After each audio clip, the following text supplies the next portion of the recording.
In a sharp signal of growing independence, Turkey has drawn a bold red line before its longtime ally, the United States.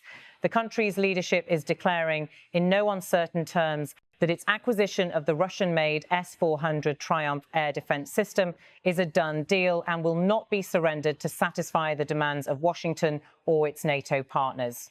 By the way, we will not dump the Russian S-400s, not for NATO, not for the US sanctions, not for US pressure anymore. With that declaration, Ankara is not simply refusing to back down on a weapons deal concluded in 2017 with Russia. It is issuing a statement about its strategic autonomy, signaling that its alignment with Western allies, including the United States, has greater flexibility than in past decades.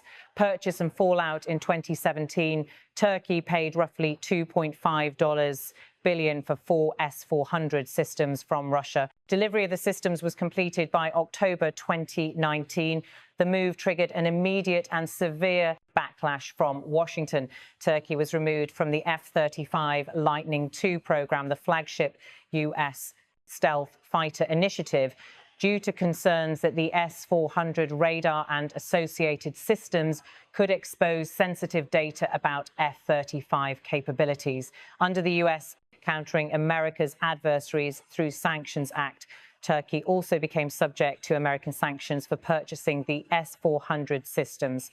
The current standoff, despite pressure and repeated warnings from the United States that continued deployment of the S-400 is incompatible with alliance obligations, Turkey's stance has hardened. According to multiple Turkish and Western sources, Ankara will not dismantle or remove the systems, refusing Washington's demand for outright abandonment.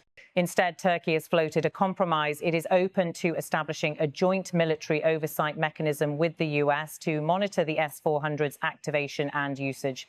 But it will not accede to surrendering the system entirely. Turkey has signaled it is willing to compromise, but has refused to jettison the system completely. In this sense, Ankara is maintaining operational ownership while offering a procedural concession designed to placate Washington and NATO concerns. Strategic implications: this standoff is about far more than a single weapons system. Analysts say it marks a turning point in Turkey's posture within the Western alliance.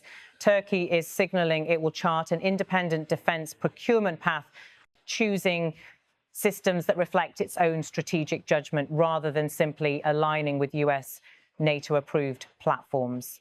The row highlights the deepening friction between Washington's expectation of alliance conformity and Ankara's desire for strategic autonomy. According to one Brookings study, Turkey's S-400 move clearly shows the Turkish and American militaries no longer see each other as partners in the same way.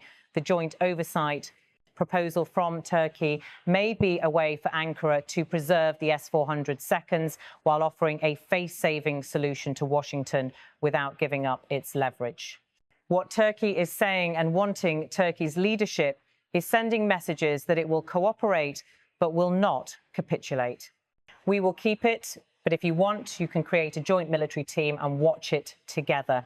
That is, Turkey will retain the S-400 system but invites the US to participate in oversight rather than dictate removal. At the same time, Ankara insists that the system will operate independently of NATO's data links, will not be integrated into Western networks, and will not compromise the alliance's technical architecture.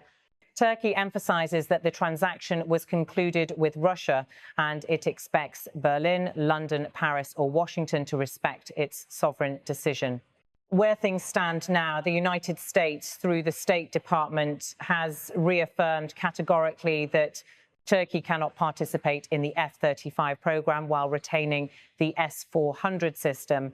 Turkey is continuing other defense procurement activities, both with the US and with others, while keeping the S-400 in its place. For example, Ankara is negotiating with Lockheed Martin for new F-16 Viper jets and modernization kits, while also exploring purchase of the Eurofighter Typhoon from the UK, Europe.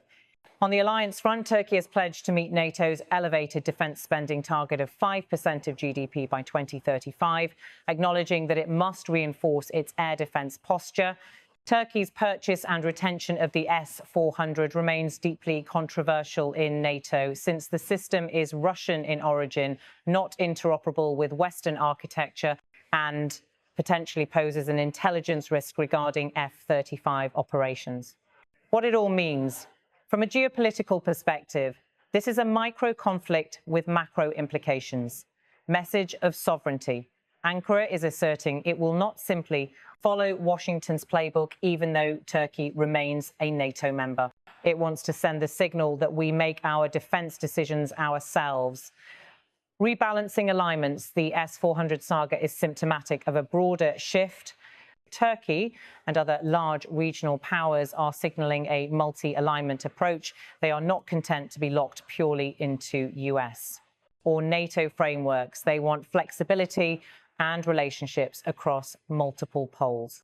Leverage in negotiations. By keeping the S-400 seconds and proposing oversight, Turkey retains a bargaining chip in talks over US platforms, F-16, F-35 industrial offsets and regional influence. Strain on NATO unity. The matter underscores a fault line in the alliance. When a member chooses a major Russian system that is structurally incompatible with NATO, it strains the notion of interoperability and trust. Implications for regional defense markets. Turkey's procurement choice sets a precedent for other regional actors considering Russian versus Western systems. It could influence defense supply chains, offset demands, and strategic relationships. Headwinds and open questions. Will Washington accept Turkey's joint oversight proposal? While Turkey has floated it, the US has made clear that the mere presence of the S-400 system is unacceptable for reintegration into certain programs, including F-35. Could Turkey activate the S-400 seconds in a way that provokes sanctions or blocks other sales? Ankara says they remain outside NATO networks, but the latent capability remains a concern for the US side. Can Turkey negotiate industrial and procurement terms with the US and Europe while maintaining its defences? The negotiations over the F-16 deal remain entangled with the S-400 issue. Will Turkey's pivot towards greater defence autonomy, including regional aircraft, own air defence projects, succeed? Ankara is developing its Steel Dome layered air defence project and pursuing alternative jet platforms. How will this affect Turkey's place within NATO long term? A member retaining a Russian defence system creates a persistent vulnerability in allied planning. Final word, Turkey's announcement is loud and clear. Its defence decisions are its own. By retaining the S-400 system and offering a shared oversight mechanism rather than surrender, Ankara is drawing a red line in front of Washington. The United States is being told you can collaborate, you can monitor, but you will not dictate. As the global defence and security map shifts after crises in Ukraine, Gaza and the broader Middle East, Turkey's move may signal a broader reconfiguration, not full Russian alignment, not blind Western backing, but a third path. For Washington, the question is whether alliance cohesion can withstand it, and for Ankara, whether it can convert this stance into strategic advantage without eroding partnership benefits.